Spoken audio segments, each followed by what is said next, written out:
covered. Judy, roll call, please. Ms. Cavanis? Here. Mr. Sakowitz? Here. Supervisor Jordy? Here. Mr. Stevens? Absent. Mr. Walker? Here. Mr. Knudsen? Here. Ms. Harris? Here. Mr. Shoemaker? Here. Ms. Shatmeyer? Here. Mr. Goodman? Here. Thanks, all rise for the Pledge of Allegiance. Oh, wow. Wonderful. Repeat after me. I pledge allegiance to the flag of the United States of America and to the republic for which it stands, one nation, under God, indivisible, with liberty and justice for all. Any public comment? I don't see any. Just wait. We're already Okay, any changes to the minutes of the board meeting of December 2nd, 2015? No changes, that passes with unanimous consent. Consent agenda, any objections to the consent agenda? No objections, the consent agenda passes with unanimous consent. Number 3, discussion of possible action regarding consent, we don't worry about that. Number 4, audit and budget committee report, Mr. Stevens. Well, we went through and read it. We chatted with the folks at Galena. We had a little disconnect on it and the only disconnect on it, I think, was on the verbiage in the annotations at the beginning. And we came to an impasse there, and we gave direction to the retirement administrator to rewrite that. My fear is when we read that, it gives a false impression that this plan's doing pretty well. It kind of says all the good things about the plan. So if you go to the highlights, the financial highlights, you read that, I don't think you get the flavor of the plan. And that was my concern, it's still my concern. So I think the body of the audit is fine.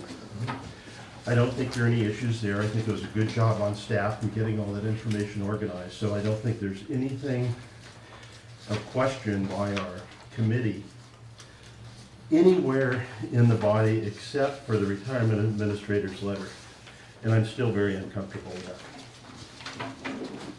And the reason I'm uncomfortable is when I read those highlights, I'm left to believe that this plan's in pretty good shape and things are improving.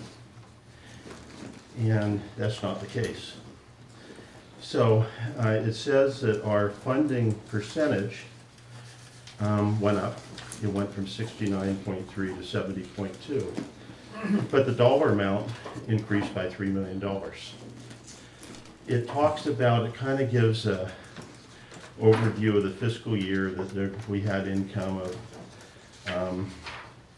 we had an addition of plan assets of $33 million, but it doesn't tell that we actually have, which I think is important, that there's not a single new dollar for any participant that ever goes in the plan.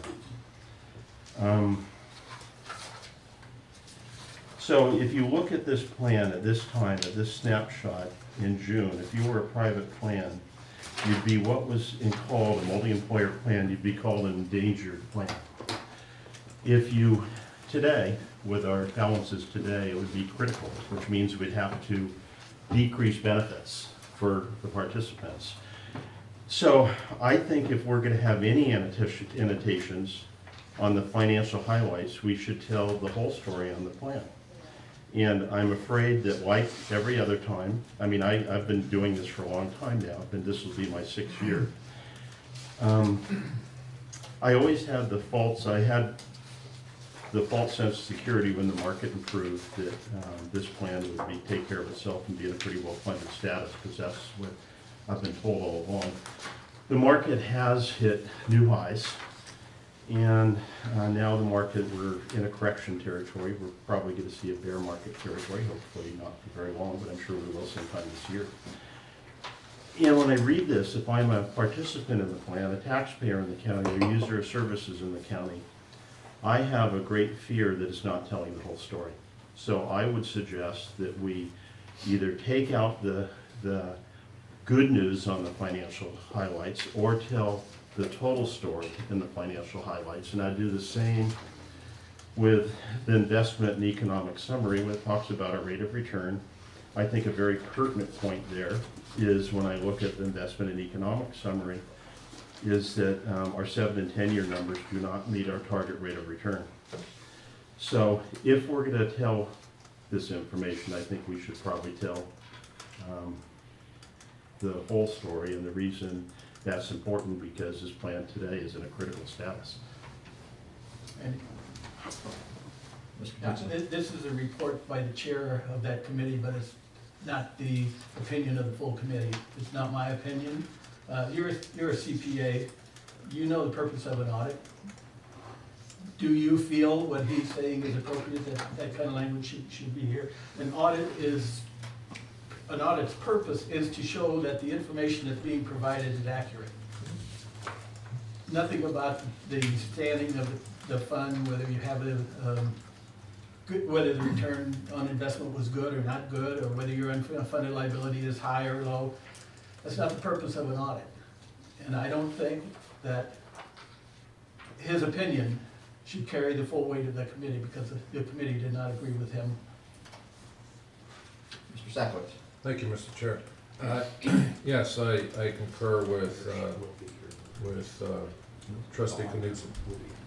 The discussion in the audit committee, the meeting lasted about 2 or 3 hours, focused on this, what Trustee Stevens wanted to add in terms of the big picture projected over time versus what the auditor said, instructed us was a 1-year snapshot.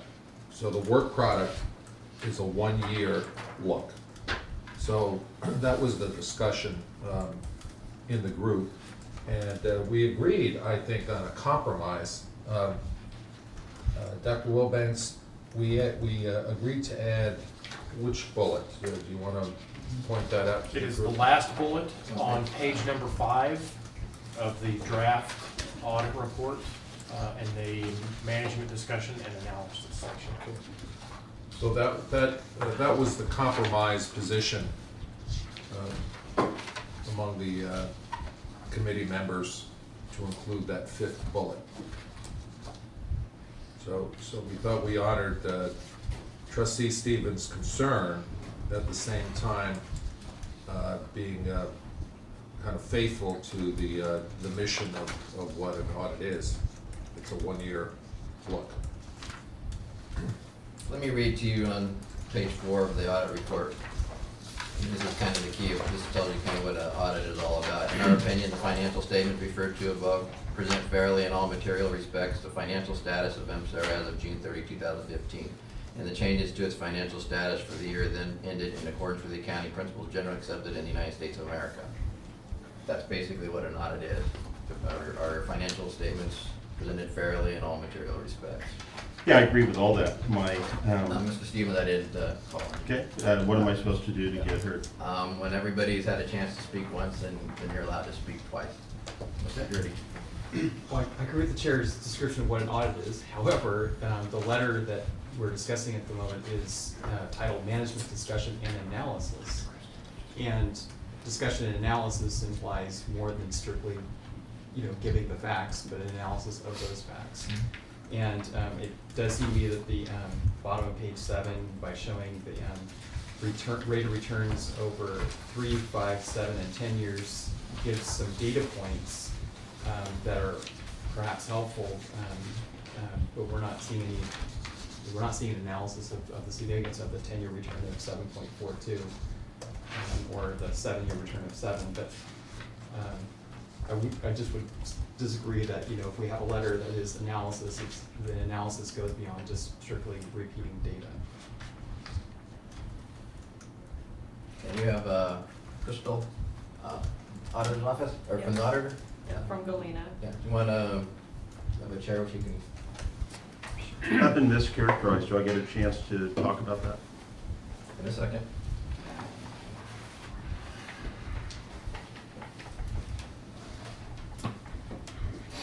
Crystal, do you want to kind of give us some highlights of the audit?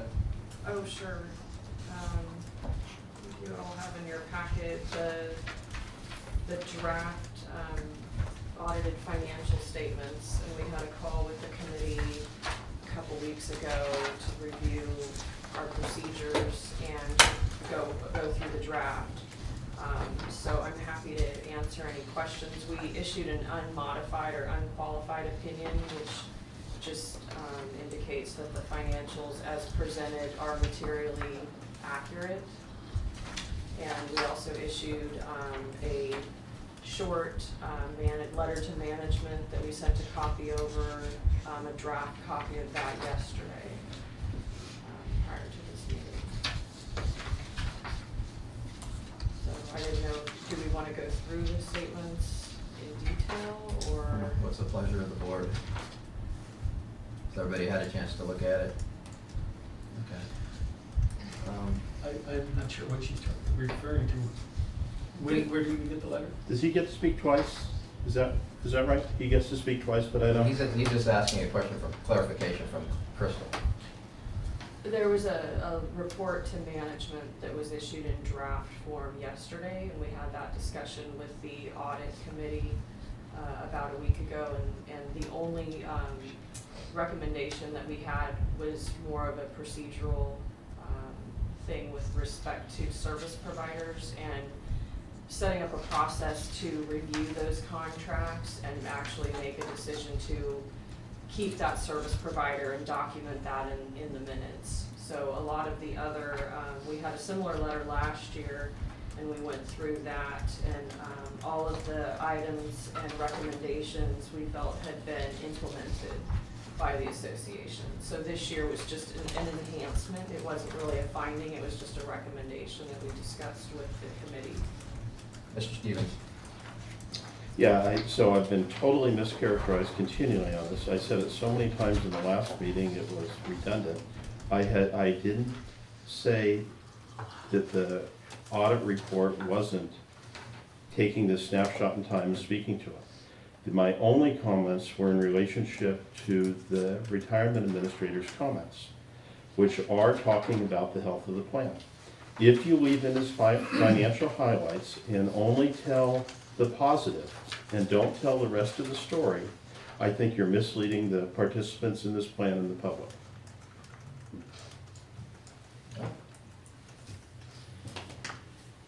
Mr. Shoemaker?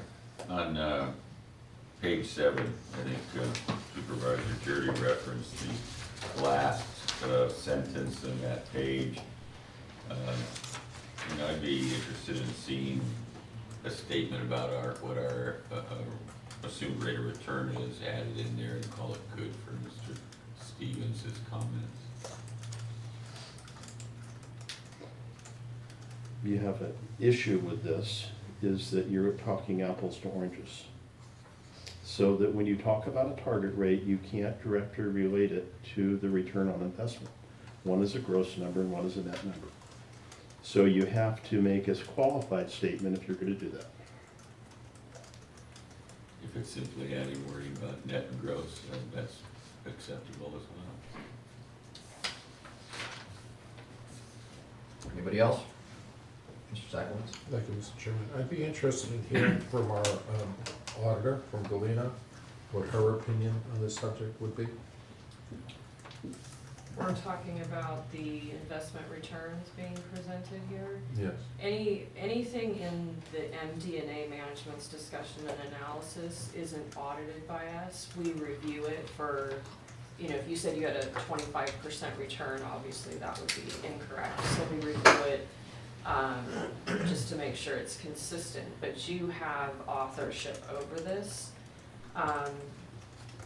I think it's fine, more information is better as long as it's accurate information. So I think if you're gonna show the returns versus the assumptions, that would be fine as long as it's clearly presented that it is an assumption and not an actual, there's the actuarial assumption of a rate of return, and then there's the actual rate of return, and then how that gets amortized over future periods.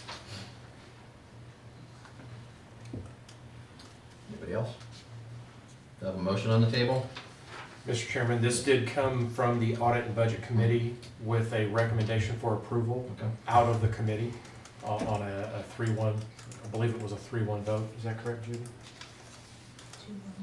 I think I voted for it with the thought that we're gonna Okay. clearly delineate. A 4-0 vote coming out of the Audit Committee as amended and adding the bullet point at the end of page 5 as discussed.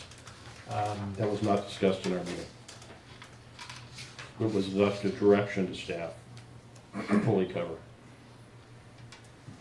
The Audit and Budget Committee made a motion to recommend to the full board approval of the audit report with the direction to staff to add the bullet covering the net pension liability and the funded status based on market value of assets bullet as included here on page 5. Because that comes as a committee recommendation, it comes as a motion requiring no second, Mr. Chair. Could I just add one thing? We also talked about the subsequent events, and we had agreed at the meeting that they would update them till December, but I see they've gone back to September, which is fine, because that's the last time we had a full quarterly report. I just wanted to bring that up. Judy? Well, I'd like to request that we incorporate the language as described by former Supervisor Shoemaker addressing the bottom of page 7, which would note the target rate of return of 8, 7 3/4, and 7 1/4 during part of this time period, and that was the net assumed rate of return. Are you making a motion? I'm a little confused by I've not been on a board where there's a committee recommendation constitutes a motion, so this is new to me. So am I making a motion to amend the motion? That's what it would have to be. Okay, well, make a motion to amend the motion that's on the table. I'll second.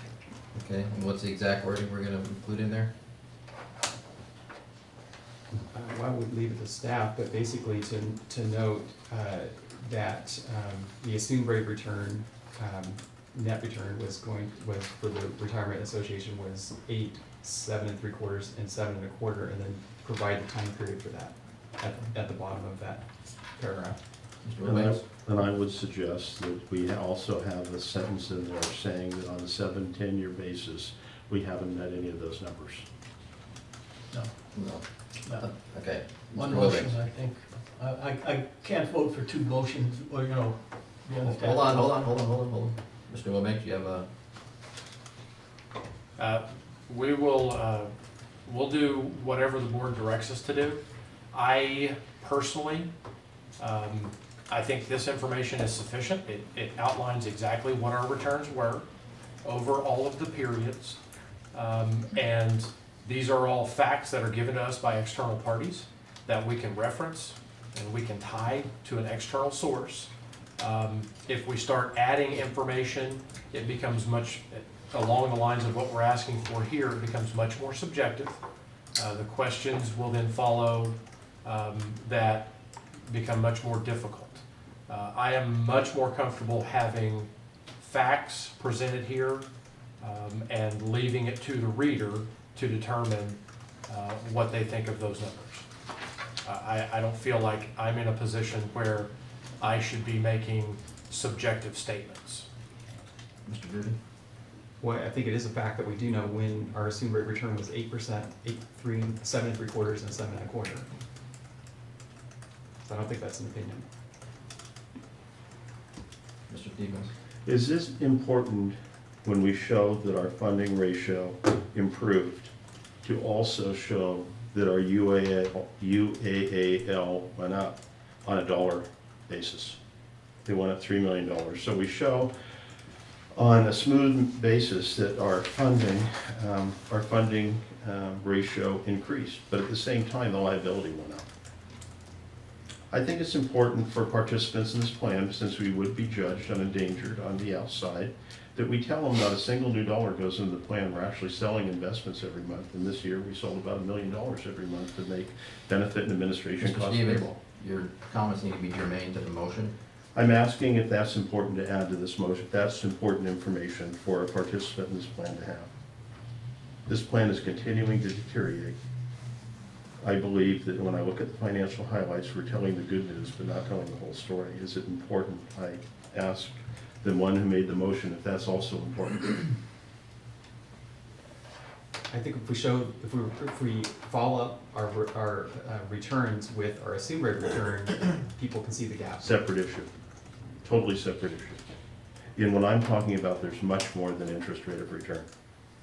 They're actuarial assumptions. Okay, Mr. I was Newton. just gonna say, we have a motion on the floor that has been seconded. I think we should vote on Yeah, it. let's take a vote. Judy? For clarification, the motion is to amend the prior motion to include To language include language, exactly. at the bottom of page 7 in the MD&A regarding our assumed rate of return.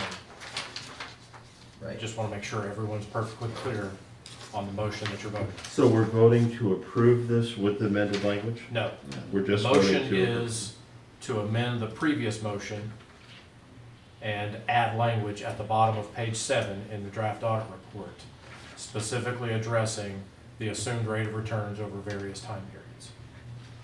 Okay, Judy, roll call. Ms. Kavanaugh? Yes. Mr. Sakowitz? Yes. Supervisor Drudy? Yes? Mr. Stevens? No. Mr. Walker? Yes. Mr. Knutson? Yes. Ms. Harris? Yes.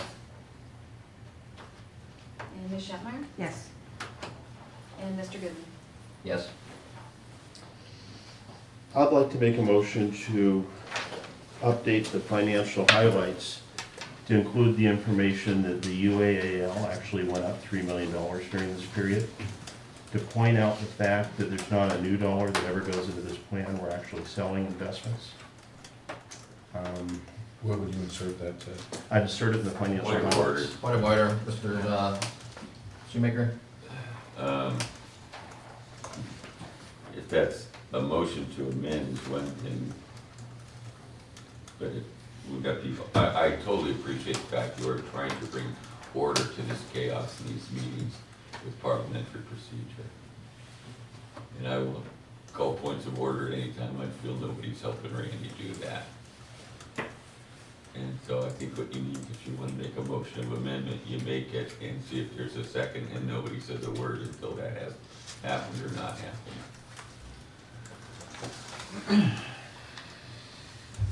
So we have a motion. Any seconds? No seconds, okay. Then we just voted, our vote, did that include approving the board? No. No, okay. That was a motion to amend the previous motion, Okay. so Do I have a motion on the table to approve the financial statements for June 30, 2015 with the amendments? that motion is already on the table. Okay, You mean the audit, right? right, the audit. So the motion's on the table, so we take a vote. Okay, take a vote to approve the financial statements as amended. Do we have a second? We don't. I think it's already on the table. Good. Right. Judy? It doesn't require a second coming out of committee. Okay. Judy? Ms. Kavanaugh? Yes.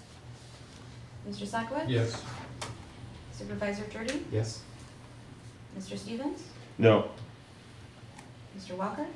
Yes. Mr. Knutson? Yes. Ms. Harris? Yes. Ms. Shatmeyer? Yes. And Mr. Goodman? Yes. Motion. Do you have anything you'd like to add, Crystal, or? No, we discussed the management letter and we'll follow back up on issuing a final copy of Okay, that. perfect. Thank you for coming. Thank you. Okay.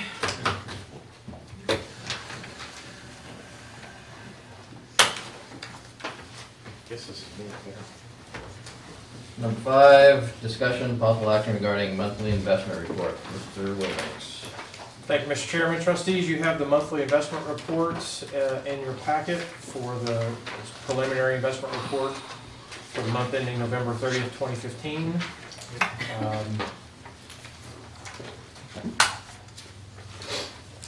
Be happy to try to address any questions you may have.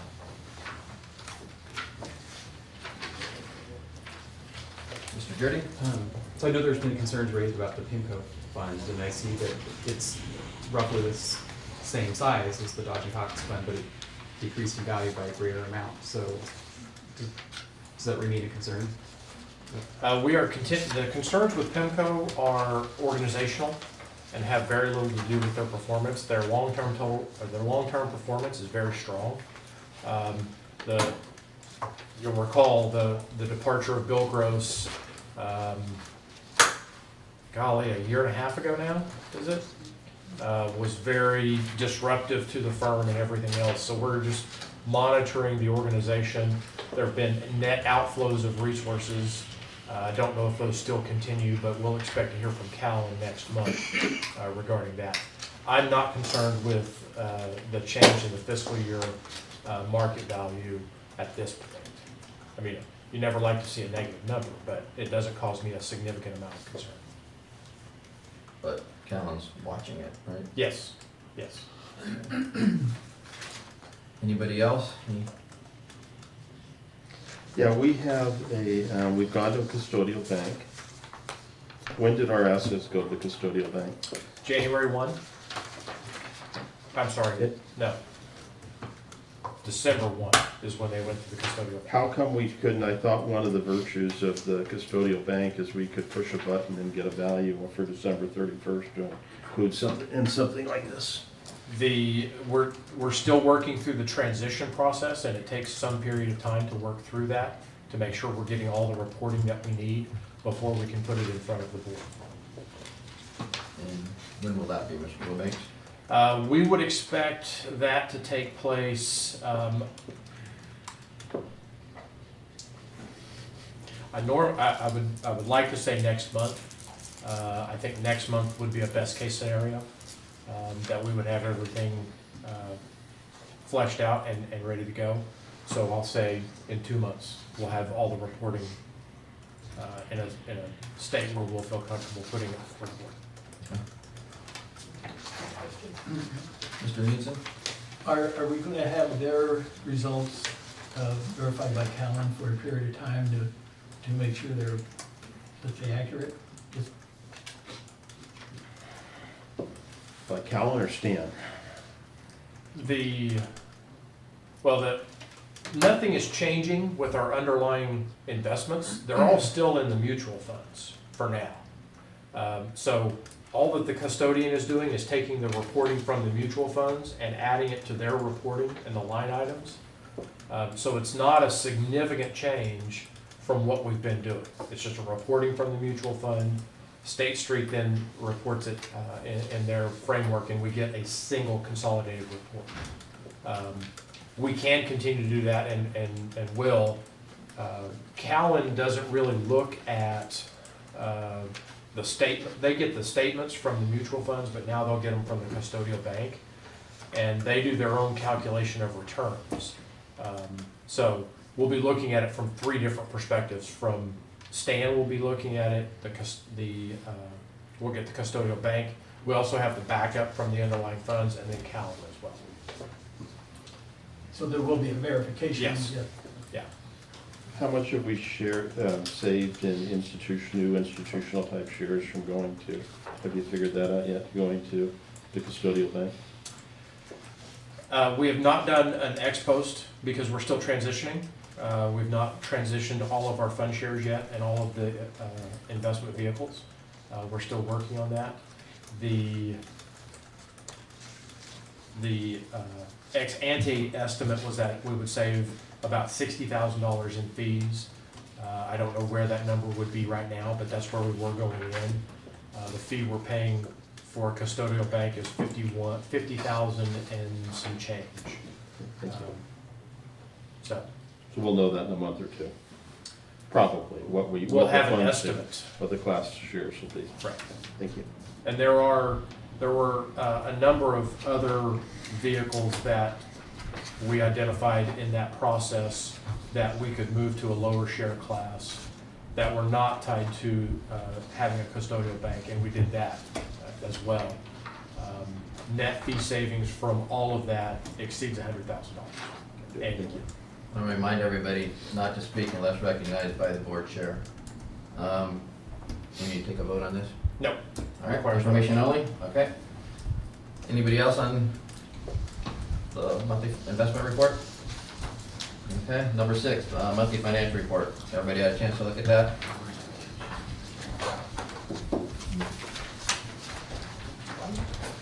It's informational only, so anybody have any questions on that? How do you on the vendor ledgers? All right, Mr. Stevens? Did we pay for Crystal to come here? That's included in their, in the contract with Kalina, is that part of their contract for their annual audit is to do the field work, conduct the audit, all of that, and to participate in at least one phone, teleconference with the Audit and Budget Committee and be present for presentation to the board. Is she doing any other work at the association when she came over for this trip? Or did she come over just for today's presentation? Is she here? For tonight? us? Yeah. She came over to present to the board. To my knowledge, that's the only purpose So of her trip. I would suggest in the future, if we're gonna have someone come over from Sacramento and probably spend the night here in town and come to this meeting, we should probably try to aggregate anything we'd use our external auditor for, so we can make the highest and best use of the time. I doubt today was a very good use of her time. Okay. And I think if we were gonna have that management review summary, which we did discuss in our audit meeting, we should have had a chance to peruse that beforehand. And if we had any questions about any internal controls, we should have been, I didn't know she was gonna be here, we talked to her by phone the other day. I thought maybe she'd be available by phone if needed. But if she was here, I think we should have prepped to be able to use her expertise for if there's anything else this association should be doing to manage any risks that an auditor could, from their experience in working on with other entities, could share with us. I mean, I feel pretty bad if she spent the night and drove 6 hours or whatever for 2 minutes a meeting. And we may not directly pay for it, but we have to indirectly pay for it. So my second question is, what's Hanson and Bridget, the $3,000 I see? I don't remember using Hanson and Bridget. Was that from back on the IRS update a few months ago?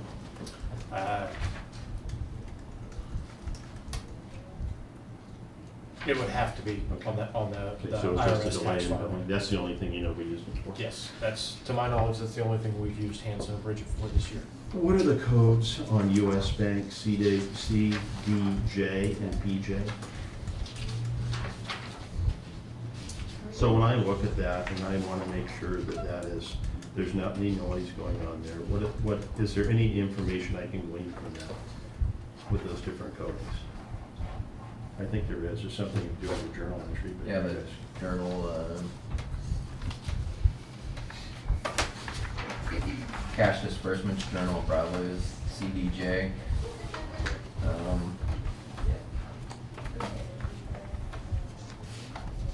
And what would PJ be? I see it in a couple other places. It's mostly to do with payroll. Could be payroll. Except for journal, City of Ukiah, I see it too. Payroll journal, maybe. That would be. And why would we CDJ is have- what, cash disbursements journal. Why would we have PJ Journal for City of Ukiah? I don't know, that's why I'm just guessing. Okay. I've got to ask Stan about that one. Is there, can Okay. Stan explain that in a future meeting when he's here? He's not available now. That's correct. Okay, so at a future meeting, can he educate us on that, just briefly? I don't think it'll take very much time, but I think as far as the checks and balances, it'd probably be valuable to the sport. So those are my only questions, thank you. All right, we're supposed to have a break, but we are an hour ahead of time, so we'll move on. Okay, on the next 7 through 11, before we discuss, I'm gonna want motions. So number 7, I have a motion. That would be discussion of possible action regarding 2016 board work plan. I'll move to approve. All right, that was like, Second. all right. Debate? Anybody have anything on the 2016 board work plan? I don't want to debate it, but just want to highlight Discussion or Discussion. that I'm pleased with work plan, and I'm looking forward to the UAA analysis, which is tentatively scheduled to start in the second quarter of 2016. Mr. Wilbank, do you have any highlights you would like to go over on this?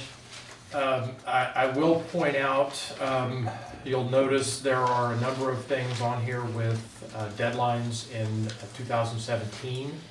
As part of building the work plan, I also did a refresh on my time allocation budget. And a lot of these projects, I know we're all interested in and we all want to see them. But when I step back and I look at my time budget, there's about a quarter of my time that's available to direct towards projects on this list. The rest of my time is board support, investment program, managing the organization, communications as we've talked about, training. I do schedule, or I did build into the time budget taking some time off.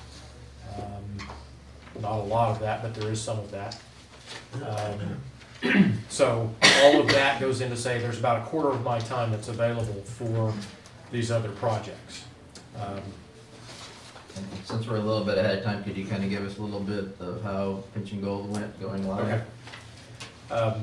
So if I can finish up my previous comments, I know we all want to do a lot. The resource that is most constricting is my time right now. So we're going to push as far as we can, as fast as we can, but we're still operating with limited resources, as we always are. The go live has gone relatively well. We did hit one little hiccup, but we have everything resolved there, moving in the right direction. We are on track to issue benefit payments at the end of the month in Pension Gold. If there is any issue at all, we have a fallback position. We have a plan B and a plan C if necessary. So, in line with our #1 objective of making sure the checks get out on time, everything has gone relatively well with Pension Gold. We're in a 90-day warranty period right now, so we're getting extra levels of support from the vendor to make sure everything gets working the way we need it to be. Shortly, I would say within 3 months, we'll be working on implementing the Member Direct, which is the client portal, and we have an outline of a plan of how we're going to roll that out to our members. And we did a little bit of a pivot on Member Direct to push as much self-service out as we can. Instead of it being an information only, we're going to push self-service through Member Direct. So, Thank you very much. I'm happy to answer any other questions. Mr. Sakowitz. Thank you, Mr. Chairman. With regard to the UAA analysis, Page, I'm sorry, which page? that's page 12. I'm hoping that the work product will include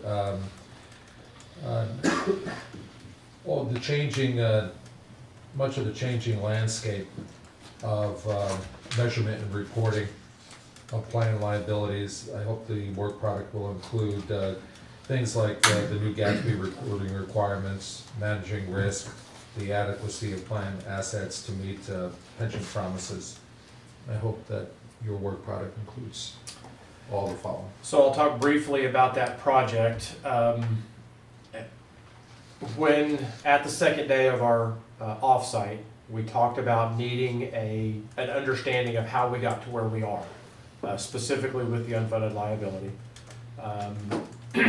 And that was one of the things that I took out of the second day of the offsite, is needing to really get a common understanding of how we got to where we are.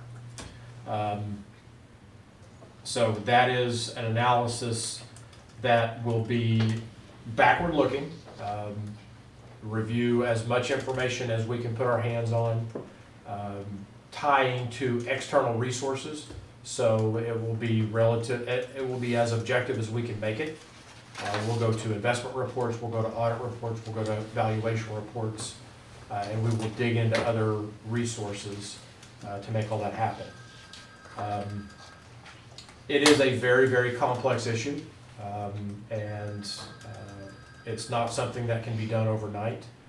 There are a lot of moving pieces on all of this. You know, the GASB reporting, the changes in actuarial assumptions, the market performance, everything, changing, something as simple as changing actuaries complicates this dramatically. The fact that we don't have all of the information at our fingertips complicates things dramatically.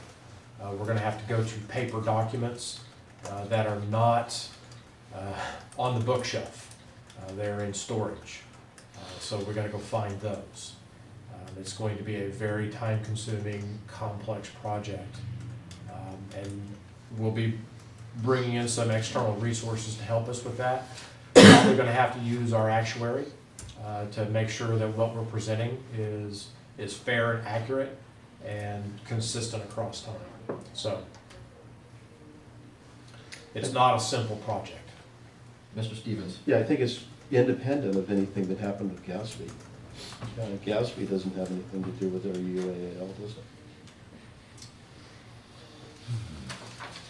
I would, How does GASB reporting affect our UAL?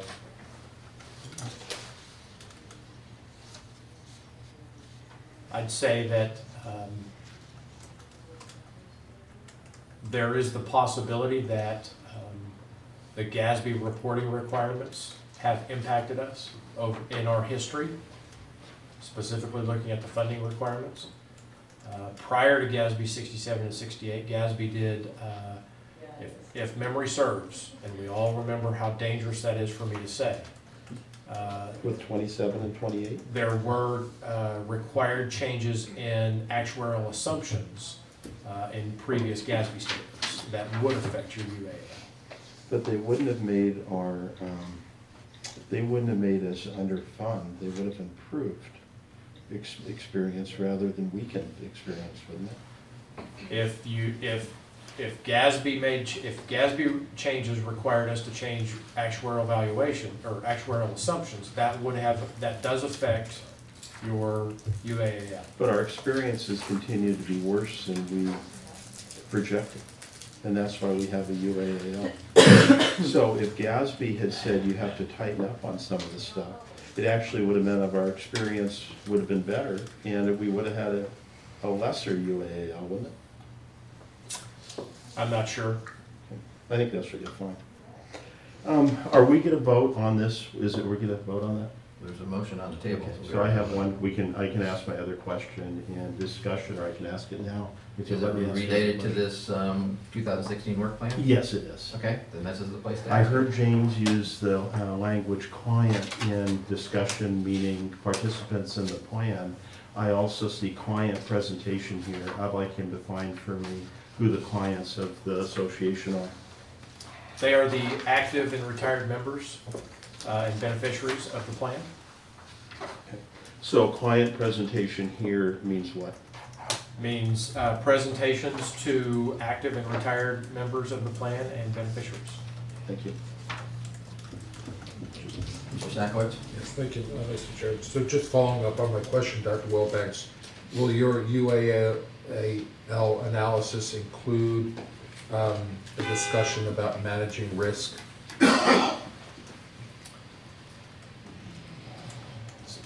Managing risk. I'm not sure what exactly you mean by managing risk there. Are you talking about investment risk? Are you talking about all risks? All risks.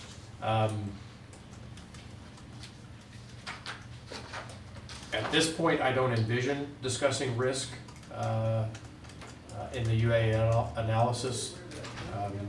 I see that report as more of a historical review of how we got to where we are today. And being somewhat sympathetic to trustee Stevens' concern, will it also include a discussion or an analysis about the adequacy of plan assets to meet pension promises? No, Okay, so it is we're purely a historical, looking what I'm back. seeing is what happened to put us where we are today. That's it. Okay. Mr. Sakowitz, if you look on page 11, there is a line item for risk assessment. Your question, but And that is page 1, not page 11. Oh, That's a excuse me. little bar. Obviously, Page one. I'll change that. okay.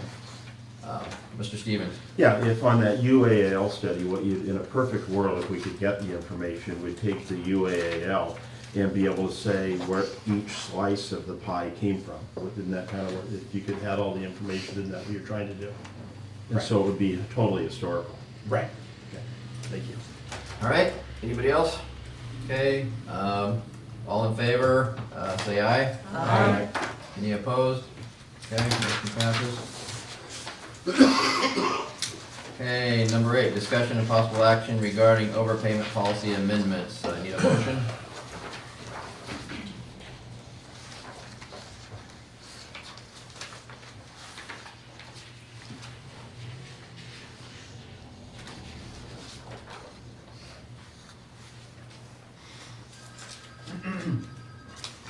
Need a motion? I'll move to approve. Okay, and second? I'll second. All right, we have a first motion and a second. Okay, any discussion? Yeah. Well, first let's let Mr. Wilbanks give us All right. As you'll recall, we've discussed this previously. And at the December meeting, the board gave direction to staff to address the 3 bullets specified there in the cover memo, clarifying the 3-year look back and the collection of overpayments amount is a certain period. Clarify that the 3-year look back with no interest recovery does not apply if the member caused the overpayment, and to include language to provide for disclosure of uncollected overpayments. We have addressed, legal counsel and I have addressed, we believe have addressed those with the changes that you see before you. I will say the amendments you're seeing here, the red line version, goes back to the current policy. So it's changes to our current policy, not changes from what you saw last month. So just wanted to make that clarification as well. any discussion? Yes. Mr. Stevens? I would like my fellow board members not to vote for this for 2 reasons. The first reason is our plan is in a critical status right now. We're in an underfunded level such that as I will repeat, if we're a private plan, we'd have to reduce benefits. This is not our money. This is the participants in the plan money. If we adopt a policy when we're in a critical status like we are today, it means we're taking money from the rest of the participants and giving it to the ones that the mistake was given to. I don't think we should give up the ability to collect money now. We've seen from our June 15th statement in a further degradation since then that we have very limited funding. This trustee believes we're not going to be able to pay benefits on an ongoing basis. As fiduciaries, I don't think it makes sense to adopt the policies we do on this overpayment policy to go back and collect. I think we should leave ourselves more latitude to save the money for the participants in the plan. And when I go over to item number 4, in reporting out, my problem with that is now, under GASB rules showing the true cost, our county is officially bankrupt. We're technically insolvent, technically bankrupt. We have liabilities that are larger than our assets. And if we're not in 100% of that bankruptcy or insolvency, technically, has come from this plan. We've had, we're still using the same process we always used. It's a flawed process. It's gotten us technically bankrupt. We had in 1996, we said we'll fix it in a pension obligation bond. 2002, we said we'd fix it in a obligation bond. We filled up the plan.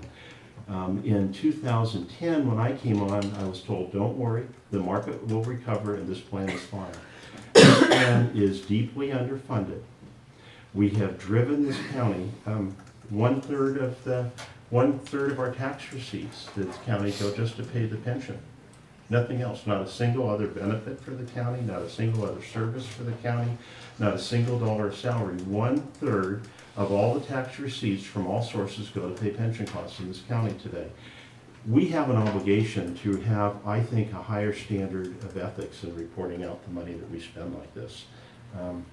And so I would suggest that we not vote for this. We work on this some more, because I think it's continuing the same problem that's just created what we have today.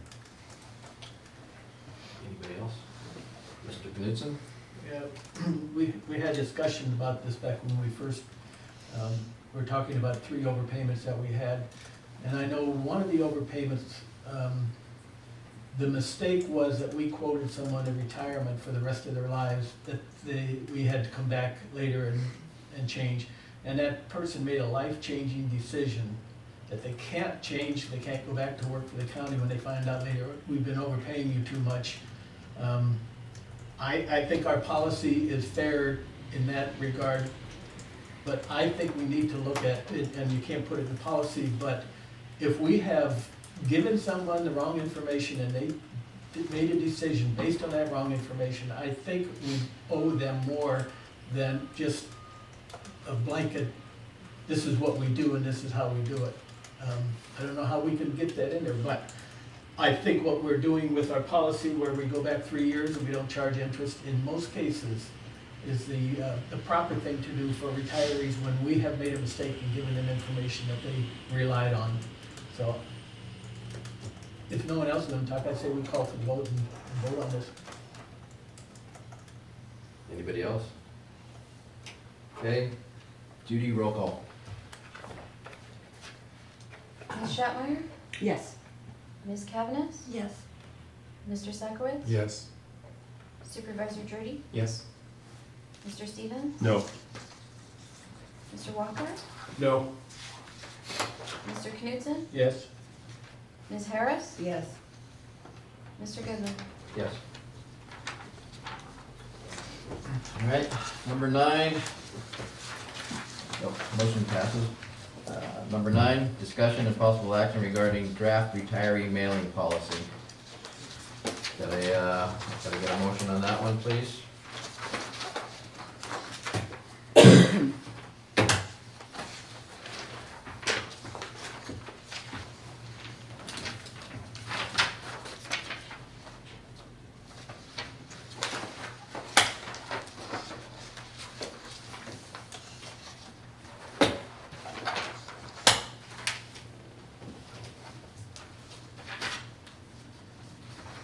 Any motion? The draft policy? This was Tim's thing. He said it's my thing. Well, so we can get discussion going on it. I'll make the motion just so we can get going. All right, I'll second. okay. Any discussion? I have a question. Mr. Sakowitz? To Trustee Knudsen, since this is one of your concerns, are you happy with this policy? I had some questions about it. When I read this, well, can I give the history of what's going on, or?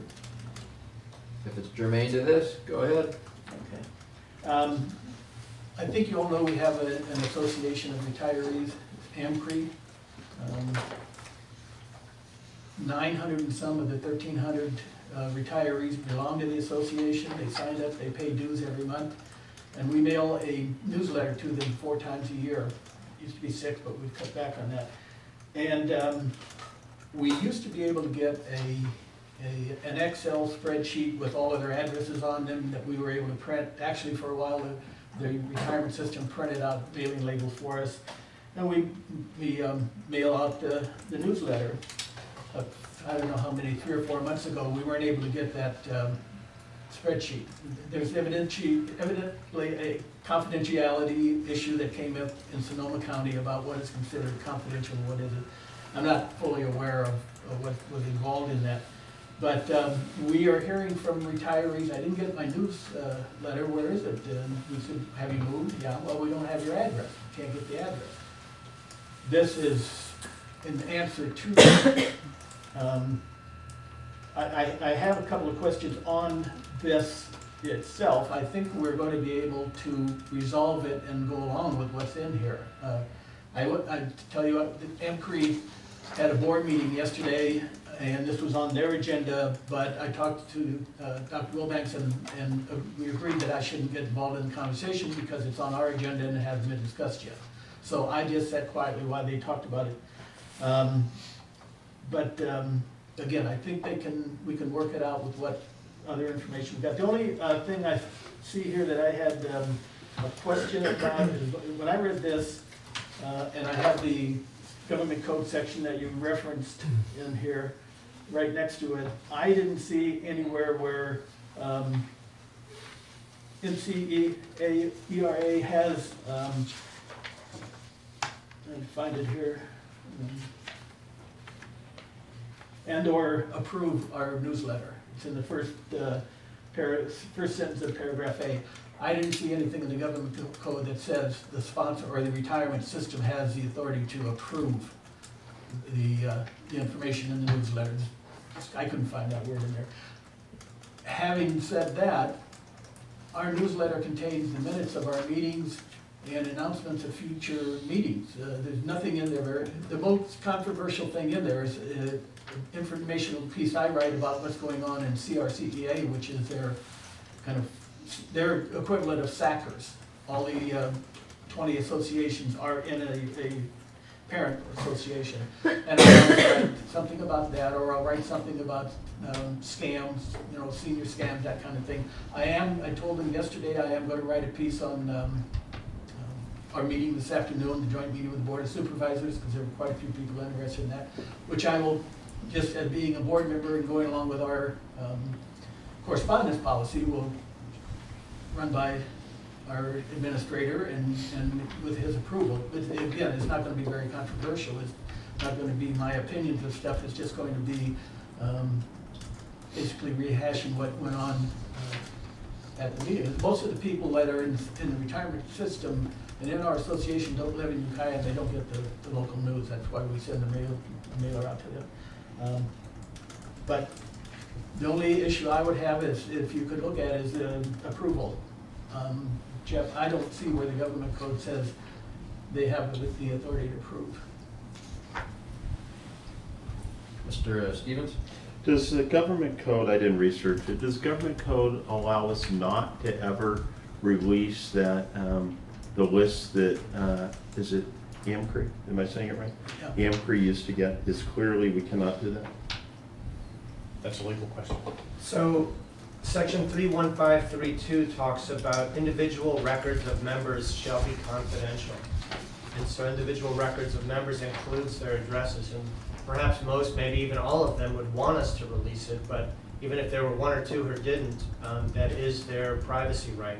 There were some court cases about 5 years ago that spelled out what information is public and what information isn't. Addresses, personal home addresses are not public information. There is nothing in the law that says we have the right to approve information.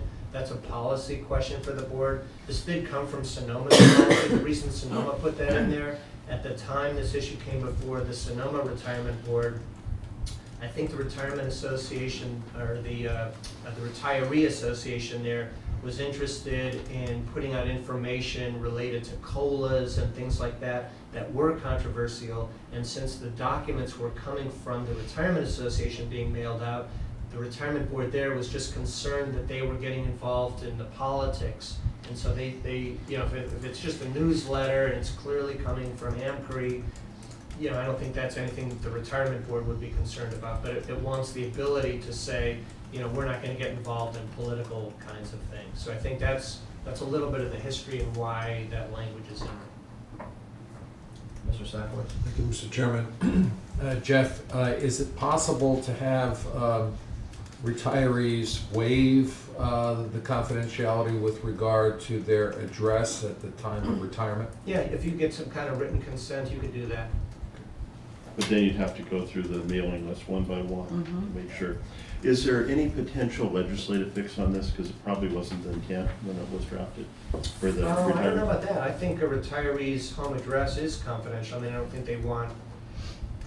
I To mean, the all kinds of- retirement association. Is there any to the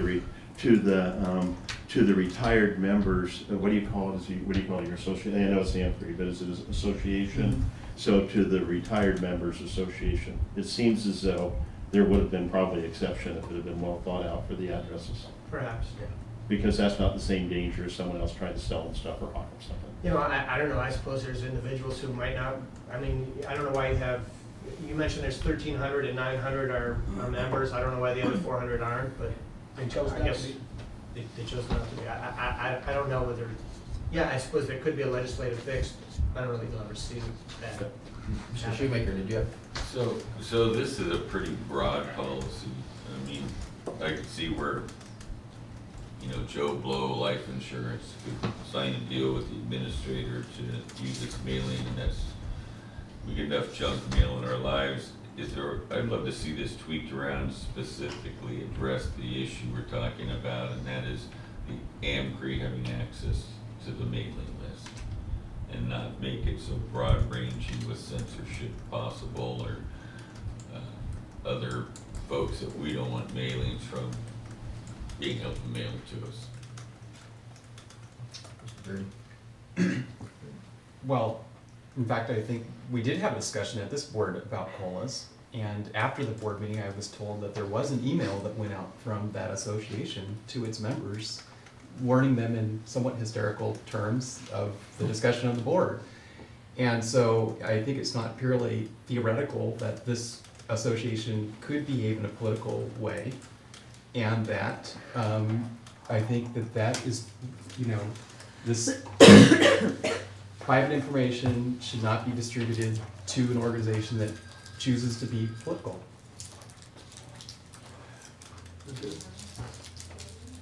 I'm racking my brain to think of what was presented in that newsletter dealing with COLAs. It was an email. And it's there. I'm not on that email list. Can you? I was can on you share email that? list. Hey, hold it. No debating. Talk to me. It was clarification, it wasn't debating. Mr. Yeah, little bit of further information. The current president of AMCRE, Sue Thornhill, by the way, used to be the retirement deputy, and we only had one other person than myself here. She's the current president, and she sent an email to CRCEA about this, and it's drummed up some interest in it. There are other systems that, most of them have a good relationship with their retirement systems, which I think we do other than this, but it's going to be a topic of discussion in their semi-annual conference in April, which I will go to, and I think Sue will probably go to. There are quite a few people that want to discuss this. Quite a few of them wrote back in emails and said they do get the information when they have an approval. And I think our problem is when we have them sign up to be a member of AMCRE and authorize the deduction of $1 a month for their dues, we fail to put in there, will you give us the authority to release or to use your address? If we had that there, and I think that's what we're going to find out in other systems, because there are some other systems that get the addresses themselves. There are some that use a mailing service, which you say in the policy we will be able to do. And I think that's going to be the solution that AMCRE is going to do. We're going to use a mailing service here in town. It's not that expensive, and it's the easiest way for us to do it. But, having said that, in April, there will be discussion, and I'll bring back more information on this in case you guys would like different information. Anybody else? Do we need to do something with this now, or can we wait until after your April meeting? Now, We need it now? yeah, we have a meeting coming up early February, and we'll send out a newsletter January 25th. We're going to get together, and it was going to be mailed out that day. And so it won't go out if we don't adopt a policy, it won't go out? Well, it will go out based on the latest, we have an Excel spreadsheet that we got maybe 4 months ago. It has probably 99% of the people on it. We could use that. It just won't, and I guess in spite of this, we can still use the information we got. That's a kind of a iffy thing. It's in our possession. We should ask for it back. Really? Whoa. Well, that's a different, we're not Yeah, that's not. addressing that here. All right, this is about the policy. Okay, anybody else? Mr. Shoemaker? Not able to make motions or amendments. I'd like to see somebody amend this to specifically have this be an agreement with AMCRE, and that the first sentence in A is stricken. And probably B would be stricken as well, and C. Mr. Wilbanks? Mr. Shoemaker, I appreciate your intent here. This policy is intended to be broad enough to cover organizations other than AMCRE. When this first came to light, it was a vendor that partners with AMCRE to provide some services to the retirees. And if you narrow this to just AMCRE, I would say that that vendor would then fall outside of the policy. As for striking the rest of the language, this board hires me to manage the organization, and that's my job, is to run the day-to-day. And I would see taking away the discretion as to how the mailing gets done, whether it's internally or externally done, would be infringing upon that expectation. I'll move to adopt the policy as written. I think we already have a motion in a second. Mr. Knutson, you've already spoken twice. But You've already spoken twice. anybody else object to me speaking a third time? Call the motion. No, I got a number of people on here that already spoken twice. All right, Judy, roll call. Ms. Shatmeyer? Yes. Ms. Kavanaugh? Yes. Mr. Sekowitz? Yes. Supervisor Jordy? Yes. Mr. Stevens? Yes. Mr. Walker? Yes. Mr. Knutson? No. Ms. Harris? Yes. And Mr. Goodman? Yes. All right. Can I make one comment?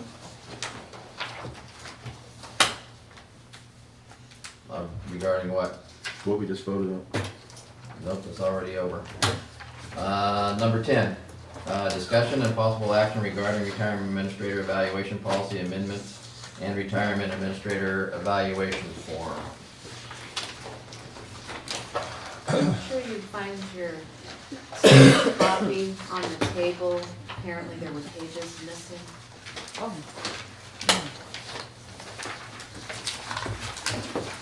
Thank you. All right, can I get a motion, please?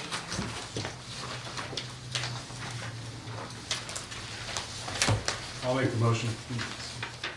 Second? Second. All right, we have a first and a second. Okay. Any discussion? Why are the criteria dropped off?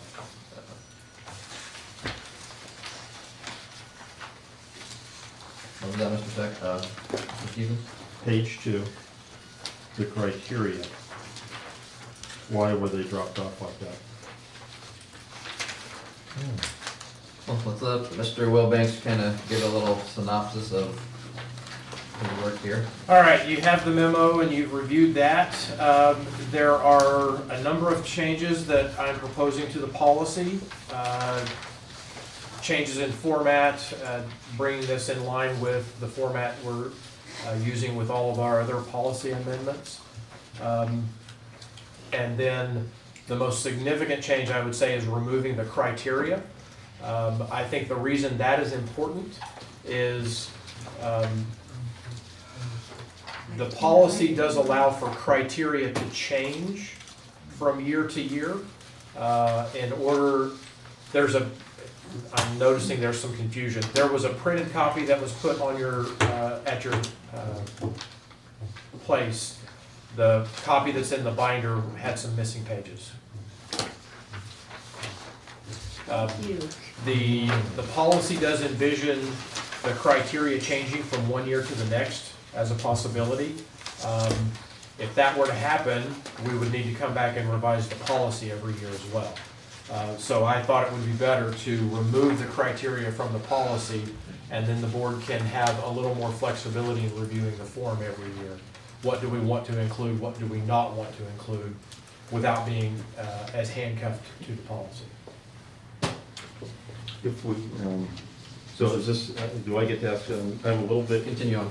I'm very confused with the way we're moving forward on this kind of stuff. First, when we're discussing on something we don't understand, we're already voting, we already have a motion and a second for discussion. Before, I would have expected to have a discussion to see if we understand it.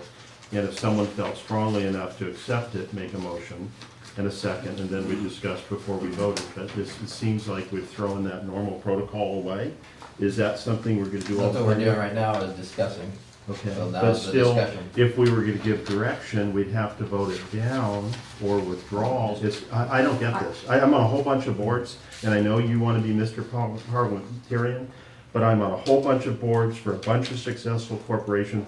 I've never seen this. So I'm totally lost with what we're doing. And second, being able to get clarification, you know, not only, Tim was only able to ask 2 questions, no one else had any question. He had something else that was pertinent for a vote. He told us at first it would work for him and he needed to do it by the end of the month. I think that's why most of us voted for it. He voted against it. He wanted something else, but he never got a chance to tell us what he wanted. This is a screwed up system. Well, it's Robert's Rules of Order, and, I don't that's- think, you're telling me we can't discuss something at all before there's a motion to accept it? We can't discuss it. Well, if you guys wanna go that way, we can try it. We're how far ahead of schedule right now? We got the most screwed up retirement association, the most screwed up position in our county. It's driven our county bankrupt. This thing's a disaster. We're not gonna be able to pay benefits, and you're saying we gotta race the clock and get done early. I don't get it. I'm not saying that. Beam me up. I mean, this is like, I'm lost. I'm totally lost on this. Isn't this something Jeff should be talking to us about? He is here for that purpose. Well, he's been silent. I know. Okay, speak, Jeff, Nobody's please. asked me about this issue. I'm happy to, I'm not a Robert's Rules of expert. I don't know Robert's Rules. I don't know if I've ever opened that book. I don't know that this board is obligated to follow those rules. It's in our bylaws. Well, It then is in you our can, bylaws. then you can change the bylaws. I think as far as the process goes, your fiduciaries, I'm not trying to go against the chair here. If people have concerns or issues, I think that there should be the opportunity to raise them. Whether, you need to make some changes to bylaws or anything, I don't think there's any legal requirement that you have to technically follow everything in Robert's Rules, every dot every I and cross every T. I don't think you're required to do that. I think there's room for some And flexibility. I laid it out and gave you guys a chance to unelect me, but you didn't. So it's not like you didn't know what you were getting into. If we want, I can lighten it up a little bit. I'm still in the classroom management phase. We can lighten it up. So if you want to do discussion before we do a motion, we can try it. But sometimes it just seems to go on forever and ever and ever. Mr. Shoemaker. I'd like to see a lighten up on everybody in regard to having the motion first, but I do support your concept of holding comments down to a certain level. And then I also believe that we should amend our bylaws, and I would seriously look at adopting Rosenberg's rules, which aren't quite so strict. Last comment is, Randy, I appreciate the job you're trying to do. Thank you. Okay, so. Ready? Oh. Ms. Chatwin? And I also appreciate the job you're trying to do, and I know full much how hard it is to do it, believe me. But I just have a real issue with voting. I personally will not ever vote to move, for a motion without having discussion, because we get what we get in the packets, but I want to hear what everybody has to say before even a motion gets on the table. So, however you want to do it, I will never move for a motion or second until we have discussion. I don't feel comfortable doing that, so. I think that's the one place that I would like to see it loosen up a bit, but I want to say, Randy, the difference in these meetings is huge. And Ted, I'm sorry, you know, you tend to run the meetings. And this provides all of us an opportunity, we're equal votes, to have an equal say in deciding what we're gonna do. And I'm very pleased to see it. It drove me wild before, as Sherry knows. Because that's how the state of California runs meetings. It's according to Robert's rules. I would strongly suspect the Board of Supervisors does the same thing. What's your name? My name's Stan Anderson. I'm a parliamentarian, among other things. Robert's rules states that really, before you can have a discussion, you should have a motion and a second. It does not state anything about the number of times a person can speak. That's something that's locally imposed. Well, And it so doesn't. that gives the board the time to, or, you know, to either, Well, Robert's Close it off or Rules, not? 11th edition, page 43, 4-10, also does say that you're allowed to speak twice per topic or motion. Just quickly, I can go along with the way we're doing it, have a motion, have a second, then have the discussion. What we used to do is have discussion, have a motion, a second, more discussion. We always have the opportunity, whoever made the motion, to withdraw it. If the discussion turns you into feeling that you don't, you know, you didn't understand it to be this way, if you don't like it, you're, as the person making the motion, you withdraw it. And if the second will withdraw the second, it's gone. So I think we can live with this. I'm a little dismayed. Well, I just wanted to get away from having two discussions. You have the discussion before, then you do the motion, then you do it all over again, and people are saying the same thing over and over again. That was my whole issue, just trying to streamline it. People can say what they have Why to don't we say. do it all by consent decree and not even show up? And this is like, this is unbelievable. You can't even discuss an item. It's, when we have serious issues here and we're limiting discussion. Point of order. Okay? All right, let's move on. All right, point taken. Okay, number 10, we're still on number 10. Any discussion on the retirement administrator's evaluation policy? If you don't have the criteria in here, how are you going to communicate what you're gonna evaluate them on? You're gonna do it at the beginning of the year before you evaluate them? Or are you gonna do it after he's had the performance and then you tell him right before you go to the performance review? If it's not stated in policy, how are you going to, those changing items that we're gonna evaluate on, where's that ever gonna be clearly written out and how is that information gonna be communicated? The normal process is when you're finishing one review, you set up the next year's review. And, you know, you have a discussion, reviewer and reviewee, and the reviewer says, here are the things we evaluated you on for the prior period, here's your performance, here's the comments, here's what we're gonna evaluate you on for the next year, and here's the development plan, and here's our expectations. And that's all communicated. You can change the form to do that, and that doesn't require changing the policy every time. I mean, this is a discussion about it, so I don't want it to count against my two, but I'm confused at what Ted's saying. We have the criteria here, and it's not like I'm saying they were full. Can you explain what I'm missing? Yeah, that's not part of the policy. Well, it is here, isn't it? No. On this page? I think what he's saying is Okay. that the performance could change each time. It's not part of the policy. I didn't understand that the way it was set up. We took it out of the policy and put it in a separate paper. Yep. I wasn't understanding. And I'm saying it should probably still be in the policy in some form, what the basic criteria are gonna be. If you wanna expand that, that's fine, but you should probably have in a policy, you should probably have the measurement.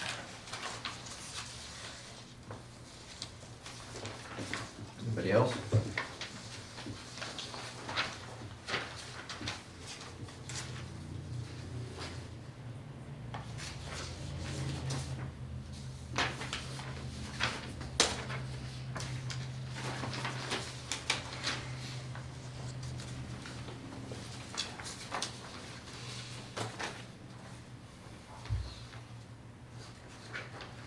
So how would you incorporate this in the policy?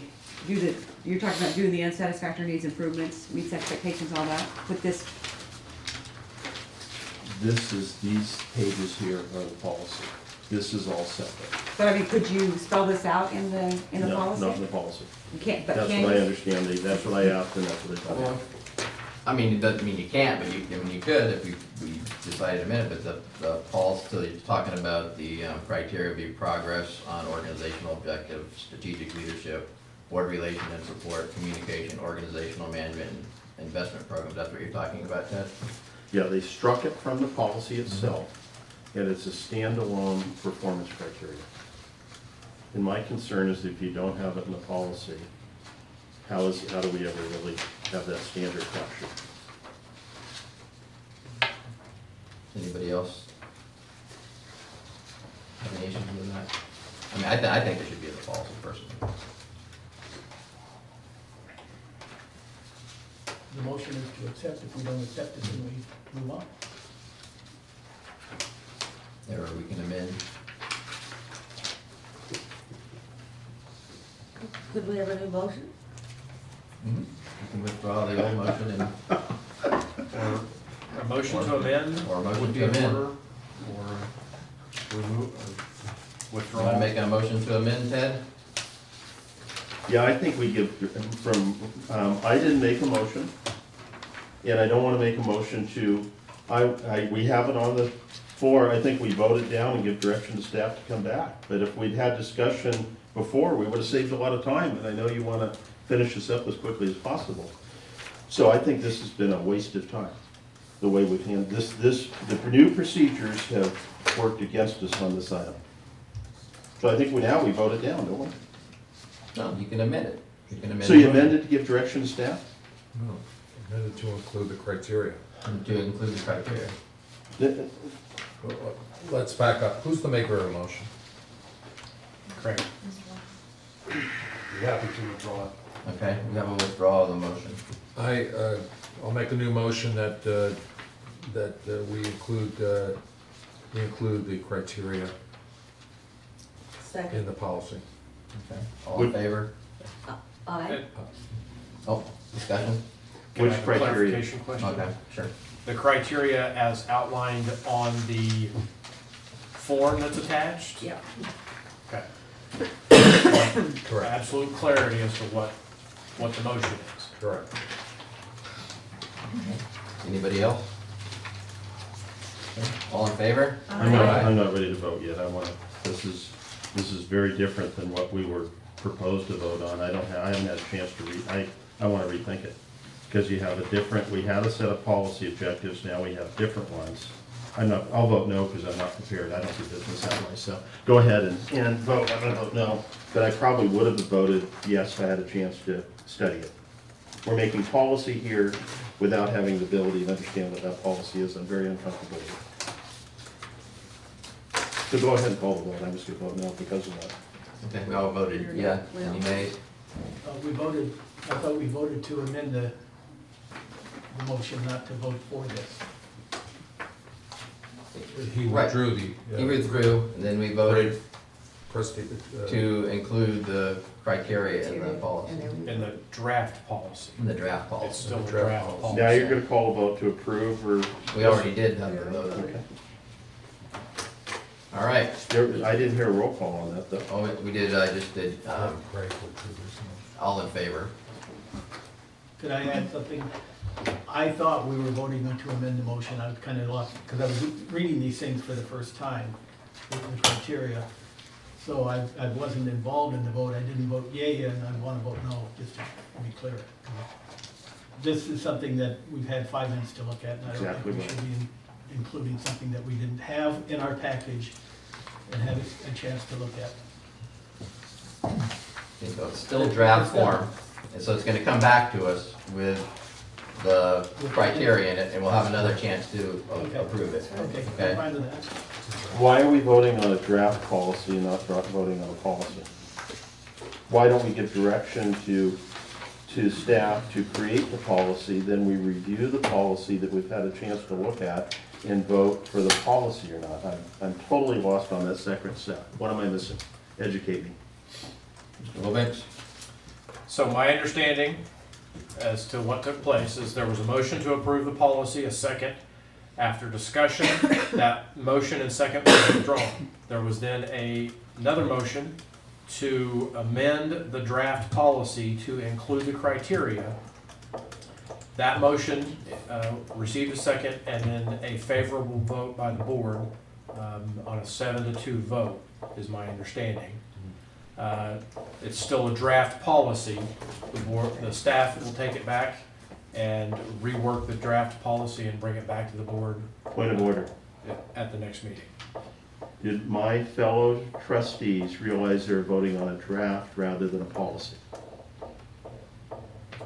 I don't think they did. And why do we vote, when do we ever vote on it, when do we ever take a vote on a draft policy? Don't we give direction to staff? What am I missing here? Am I stupid? Jeff?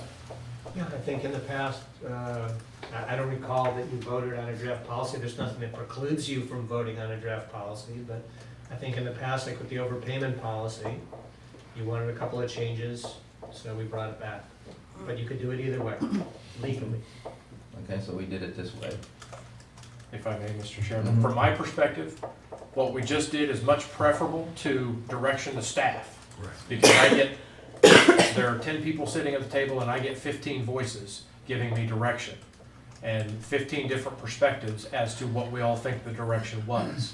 And I have to then, after the meeting, try to make all that work with what my perspective and legal counsel's perspective and the chair's perspective as to what the direction was. This is very, very clear what the direction is. So there are times where I think this is a much better approach than direction to staff. Point of order. Did my fellow trustees know they were voting for a draft policy? This is the first time we've ever done that. I certainly didn't. I understand what he's saying now and why he wants it that way. But did you know when you voted you were voting for a draft policy, or do you think you were voting for a policy? Anybody want to answer that? I didn't even think of it. But we voted for a draft audit. We voted for a lot of draft things, but I didn't know that when they were voting, when the vote was taken, no. It doesn't make any difference, you don't know what you're voting for. It should have, because it's redlined and everything, and we probably should have realized that, but I didn't. No, when we have a new policy, it has red lines, lined out what was in the previous one, in the black language, and red lines for what's in the new one, black language for what's staying. That's our normal procedure for voting for policy. I don't see how any trustee could have known what they voted for. Not that that's necessarily important. But All right, number 11. This one we'll do without a motion first. Discussion and possible action regarding budget adoption policy amendments. See how it goes. May I introduce it? Yep, Mr. Wilmix. Thank you, Mr. Chairman. Trustees, the budget adoption policy is up for its 3-year review. There are only minor changes here, bringing it into the format of our other policies, and then adding the category of board expense, which was added last year in the budgeting process. Be happy to answer any other questions.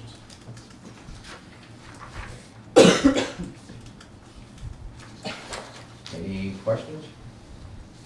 Just for clarification, we're voting on a draft policy again?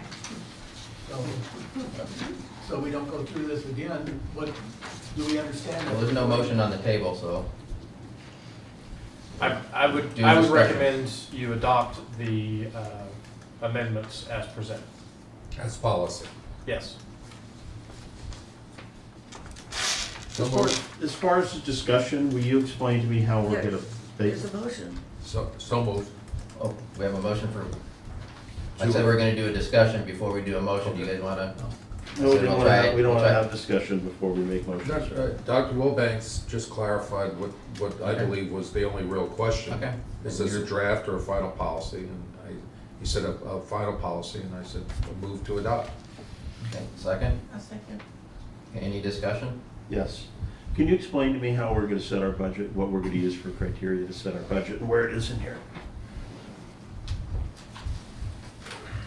Limits? What is based on? Our budget is based on a number of factors. We look at the contracts we have in place, the personnel we have in place.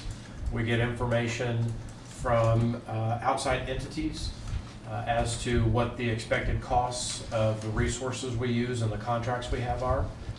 We build in our own information to that. We do a forecast of sorts as to what we expect to spend in the various categories on contracts.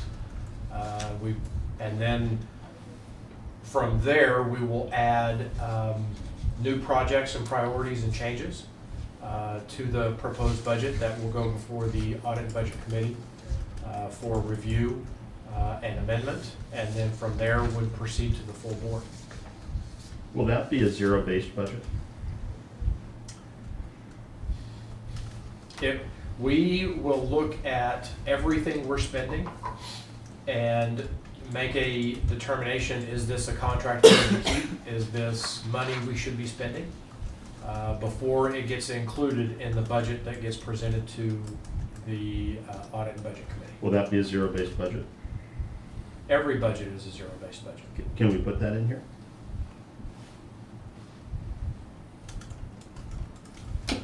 You're free to make any motion to amend the motion on the floor that you wish. Well, I would propose we give direction to staff and bring it back.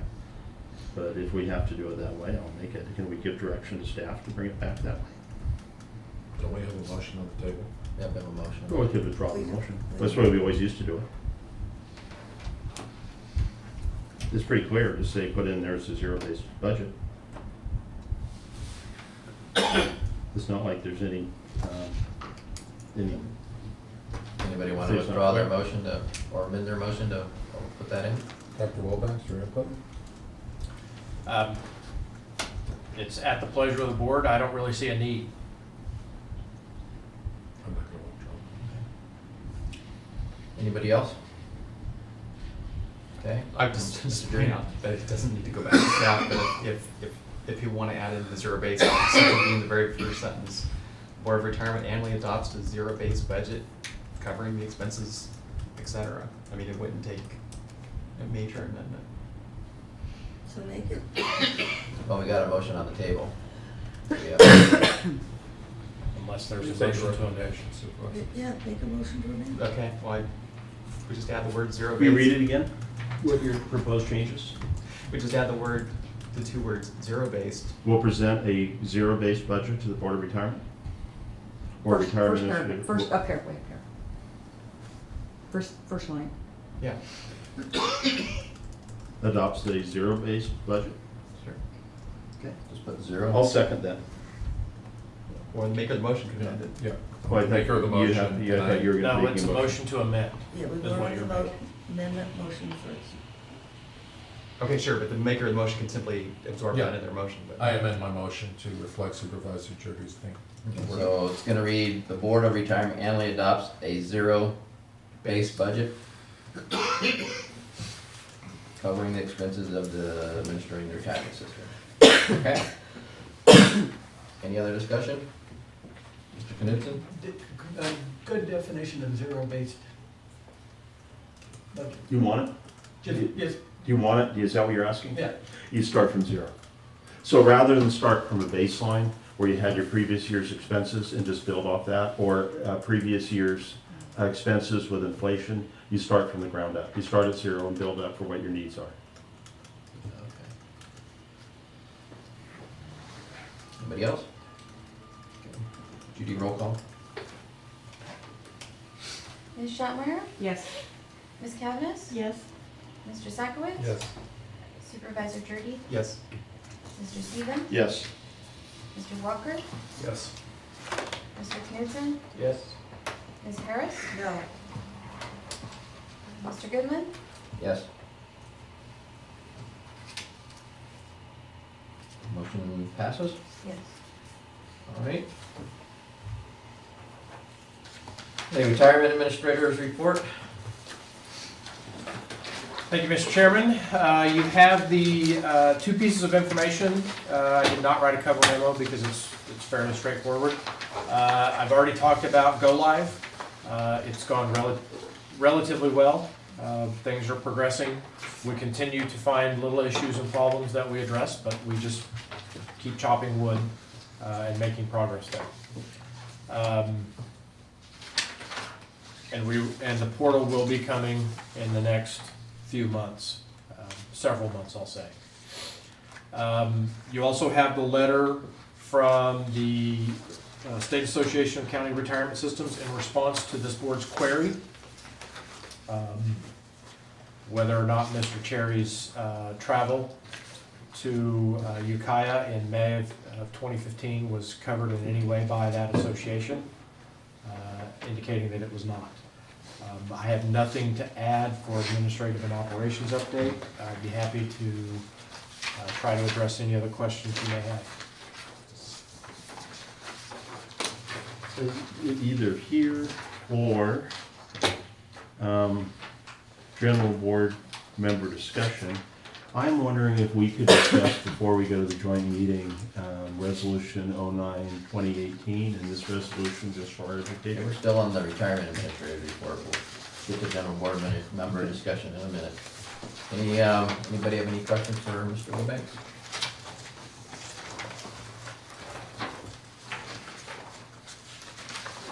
No questions regarding the retirement administrative report? All right. Are you voting to accept the report?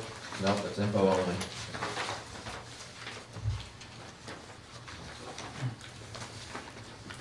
Okay, general member discussion. Mr. Stevens had something? Yeah. Like just a little brief background on 09-2018 and what we plan to be doing or what the supervisors are doing in the joint meeting. There's agenda item there. It's given to us in this meeting. I requested a copy of it and read 09-2018. I wasn't able to find it online, but I've requested a copy from Judy. She sent it to me. Did everybody read that? Did everybody get a I copy? just got it this morning. Okay, all right. Not of this, of the actual 09-2018. This, the No, resolution? this is what would happen today. Right. We're rescinding 09-2018. Do you have a chance to We are peruse not that? doing anything. Well, no, on but that. it's The Board of effective, the Supervisors Board of is considered. Supervisors is, but it is germane to the Retirement Association. Everybody else have a chance to peruse that, or are there any questions? So this is not on our agenda. It is on the joint agenda for this afternoon. I think that's the way I framed it, isn't it? I understand, and I'm raising a possible Brown Act issue, so I think you can have just an informational kind of a discussion if you keep it non-substantive. I think what I said is, can someone give me a general idea of what's going on and why it's happening today? Mr. Jurdy? Well, as you know, our board twice voted to rescind its policy relating to excess earnings and. Sorry, when you say our board, you meant The retirement this board. The retirement, sorry, the board I'm at today, right now, the retirement board.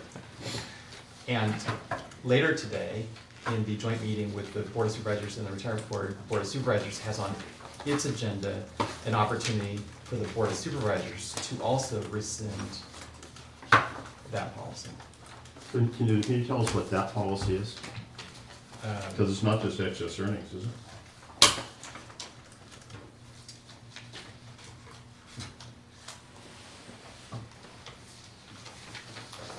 What is 09-2018? Do you know? Well, it's related to excess earnings. It was excess earnings, I believe, and also retiree healthcare. So it was a funding, from my read of it, no one else had a chance to peruse it? Okay. So it was a funding scheme for retiree healthcare that used reserves in excess earnings that this board had. And it probably should have been rescinded, I imagine, when we swept under the IRS guidelines, that extra reserve, because that's what was hanging out there, $658 million. But I assume it's being done now because it's been well communicated that we rescinded our excess earnings policy. But just wanted to get clarification on that there was an old policy that we're going to use the balance of what was set aside as a reserve for funding retiree healthcare? Is that what everybody else understands it pretty much as? But I think that's what's going on. I could, I know that the 98-147 was what the resolution where the board of supervisors adopted responsibility for health insurance and said no future employees will receive retirees' health insurance. That was 98-147. I wasn't aware of the 09. The 09 was using the reserves left in excess earnings and what, and it has a schedule there on how many years you had and what percent would be paid by the fund and what would be paid. And then we ran out of funds because we kept that $658,000 that was held aside in reserves. But I think probably that should have been fixed. Probably when the IRS told us we couldn't use that anymore. It was held in limbo for a couple of years, remember? Mm-hmm. And then under our agreement letter with the IRS, it went back into the general reserves of the fund. And that was also a time when the board of supervisors did continue health insurance for a certain number of retirees who were high risk. And uninsurable. Uninsurable. They put them in their own separate pool and tracked their costs and deducted or collected the premium. So it probably had something to do with the authority to do that, to cover that certain number. I think there were 60 or so retirees that they kept under the plan. Mr. Sedowitz. Thank you, Mr. Chair. We have a former supervisor from that era in the audience, Kendall Smith. Is that your memory, former Supervisor Smith? I really wouldn't want to comment without going back and looking at the documents, but probably it's as being talked about here, there's been this delay factor, and probably it's trying to get the Board of Supervisors, the county's policy in sync with how things have progressed here. That would be my best understanding, sort of off the top of my head without reviewing the specific documents. So it's probably a technical necessity or a clarification piece that probably needs to proceed so everything is in order in terms of policies. If I get a chance to say something in General Warden, I'm lost on the rules. Can I say something else or not? Sure. So my only point is if we're going to send something out like this and say, it would probably be powerful to have what it's rescinding attached to so we can see, just for educational, if it affects us. That's not ours. I know, but still, it's, why do you give us this without the backups, my question. So if you That's give why- one, you can either give full information or don't give any information. If you say, it's not ours, let them give it out, or if you're gonna give it for information, which I think is important, I like to have that information. It's probably good to have the support so we can see what's being presented is my point. Part of the agenda? That's the. Yeah, it's on the agenda for the It's part joint. of Joint agenda, just the handout There's for. very little without agenda, it sounds like. So it is on our joint agenda? Yeah, Yeah. so it's part, I think it was just part of that joint agenda, and that was all that was Yeah, there on was. that. And Judy was kind enough to get it to me. Well, I went into their website late last night and was not able to bring the backup to this agenda on my computer, so it's supposed to be available 72 hours like ours, I think, in advance, and it wasn't. It was not there 24 hours in advance. Usually you can click on the link. That might be because it's a joint meeting. A joint meeting in our county has. Well, I could open all the older ones, but I couldn't open today's.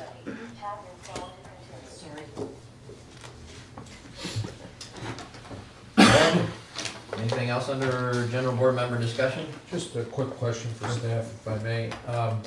Do we know what the registration fee is for the CalPERS General Assembly meeting in March? I think you have the handout there. Yeah, I couldn't find the I registration. do not know off the top of my head. It's usually $100, like that was. Is that it? Registration is always very low. Okay, It's $100. yeah. Okay. Thank you. Ms. Shatmeyer? Our meeting at noon, which is a training, do we need to pay for lunch? No. No, okay, because we're gonna be working, we're gonna have a working lunch? Yes. Okay. Just wanna make sure. The presenter is hosting lunch as part of their, Oh, okay, okay. The presentation will be during lunch? yes, So it starts at noon. starts at noon, so We need they to will get be about there just a little bit. quarter to early. 12. Okay, so we're gonna re-adjourn at noon at the Reconvene. reconvene at noon. Actually, I don't think it's a reconvene, it's a separate meeting. We had 3 separate agendas for the day, just to try to be as clear as possible with everyone, what the expectations were and what we were doing where and when, so. What do we do for parking there? They There's have a- passes for the lot. There's a parking lot at the rear of the building, so use the rear entrance. When you come in that back entrance, there'll be a small table with parking passes, and you'll need to pick up a parking pass, a little permit, put it in your windshield, and then go back into the meeting. Lunch is a hot lunch. It's being delivered and should be ready shortly after 11, being delivered at 11:30, so it should be ready thereafter, so. Oh, wow, okay. So if you want your food to stay warm, get dinner on time. And best of all, it's a zero. Lunch starts at 11:30 and the training starts at noon. Oh, okay. Best of all, the lunch is zero-based budget. If you want lunch, be there at 11:30. If you want training, be there at noon. But make sure you do put that parking pass in your windshield, so that you don't receive some type of parking ticket. Thank you, Judy. Thank you. All right. Anything else? Meeting adjourned. Quote of the day.